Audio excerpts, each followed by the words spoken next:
श्री गोपाळ कृष्ण भगवान की जय। लीळा नंबर 395। चालण्याची शर्यत खेळताना अदृश्य। सर्वज्ञ राम तीर्थ विभागाकडे फिरायला गेले। तेथून मुक्कामाच्या ठिकाणी परत येत असताना रस्त्यात सर्वज्ञांनी भट्टोबासाला म्हटले, अहो, आम्ही जसे उठतो तसेच तुम्ही उठता, आम्ही जसे बसतो तसेच तुम्ही बसता, आम्ही जर असं वेगाने निघालो तर तुम्ही आम्हाला शिवाल काय? मग भट्टोबासांनी सांगितले, हो जी. सर्वज्ञांनी सांगितले, शिवाल बरे, तुम्ही तुम्ही चाणक्य दिसत आहात।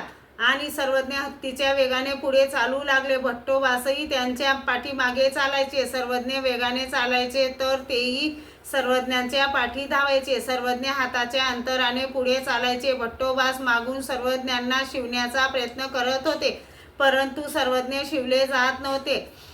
सर्वज्ञ नाल्याजवळ आले आणि अदृश्य झाले। भट्टोबास सर्वज्ञांना अवतीभोवती पाहू लागले, परंतु दिसेना। मग सर्वज्ञ प्रकट झाले आणि भट्टोबासांनी सर्वज्ञांना विचारले, जी सर्वज्ञ कोठे होते? सर्वज्ञांनी सांगितले, आम्ही या रिंगणीच्या झाडाखाली होतो। आणि भट्टोबासांना आश्चर्य झाले। नंतर सर्वज्ञ मुक्कामाच्या ठिकाणी गेले। श्री गोपाळ कृष्ण भगवान की जय।